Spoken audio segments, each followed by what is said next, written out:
Ben probably didn't quite do enough to win it, but you certainly didn't deserve to lose. No, I'd agree with that. Yeah, it wasn't the greatest game of football I've ever come out to watch, but I thought the boys dug in and competed, and it is where we're at. Like, that sums it up. We said on the bench, I usually have a feeling like, oh, that can happen, and you're half joking about it, and then it happens, and you're like, okay.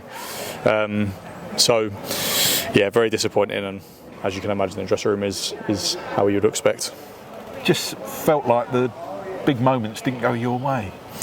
Yeah, I think so. I think that it's not an excuse. I think sometimes that happens when you're not feeling incredible and the performances haven't been brilliant. That can happen, but I definitely don't think we deserve to lose the game, so it's tough to take for the lads.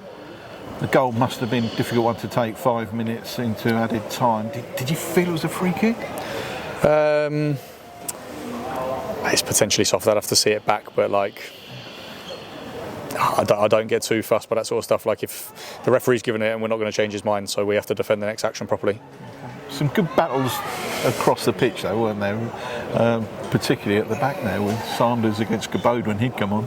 Yeah, two big boys moving at fast paces. So I thought Jack done excellent to defend a lot of the actions, and the boys are quite tired today. I don't know if the heat played a part and they were exhausted at the end. So but it was a physical test, and on the whole the lads stood up to it until the last minute. Still 4 games left. Still not mathematically safe yet, but so still all to play for. Yeah, I think the new manager coming in will obviously will be very, very aware of that, and I'm sure he'll get the lads up for it and give them some clear direction which they need. You say that. Is there news on the new manager? Not that I've heard, but I am sure one will be in this week. So you're just carrying on as normal at the moment? Yeah, I think, like I said, I've been told that we expect to see one this week, which will be good news for everybody because the club really need it. The players need it, so fingers crossed the club can get something sorted and give the players some direction. Thanks for your time. We've said plenty of times, haven't we, that the players desperately need that permanent leadership. Yeah, I think so, just because I'm so grateful for the opportunity and so grateful for the effort that the players have given us, but it's natural, you get to the end of the season and I know mathematically there's still a chance, but there's not really anything to play for, so to speak, and then they haven't got a manager. They know it's not going to be me, so it just becomes a really difficult place. No matter how much affection I feel that the players have for us as a staff, it's just not in a brilliant place, and they need a manager. From a personal perspective, then, how do you sum up your time as the head coach of MK Dons? I really, really enjoyed the first probably 3.5, 4 weeks. Was incredible right up until probably the Fleetwood game, and it was very damaging for the group.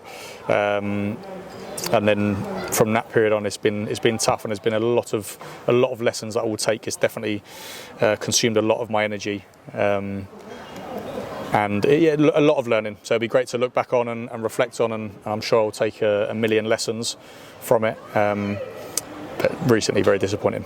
I mean, when you look back at it in a few years' time, when you are a permanent head coach somewhere, you'll be probably thinking, God, really had to cut my teeth at the wrong end of League Two. Yeah, I've had a lot of people who've been brilliant, and they've given me phone calls and said don't overthink it too much. Obviously, while you're in the middle of it, you really, really feel it, especially when you want the players to do well. But I'm a relatively level-headed guy, and I try not to take things too personal or overthink things too much. So I'm sure we'll get to the summer and I'll be able to sit with my family somewhere. I've got a newborn on the way, so I'm looking forward to that, and you can put it all in perspective. Dan Crowley missing today, injury I understand? Yeah, I think he just damaged his quad, so they're getting the images from the physio team, and they're going to probably give you a proper diagnosis next week to know exactly where that's at.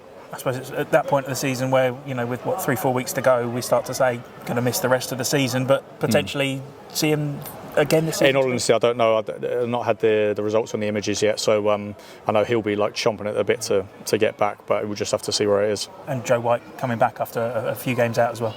Yeah, it was great to have Callum and Joe back. I think they're excellent footballers with bundles of ability, so it's always nice to have them involved. It was a big shift from Callum, wasn't it? A few times that he's gone up there and caused a bit of havoc. Yeah, I think he's an exceptional footballer with some of the stuff he does in training I've not seen before. It's top level stuff. So the more you can get him on the pitch, the fitter you can get him in a really good place, he's going to produce that for the club, I'm sure.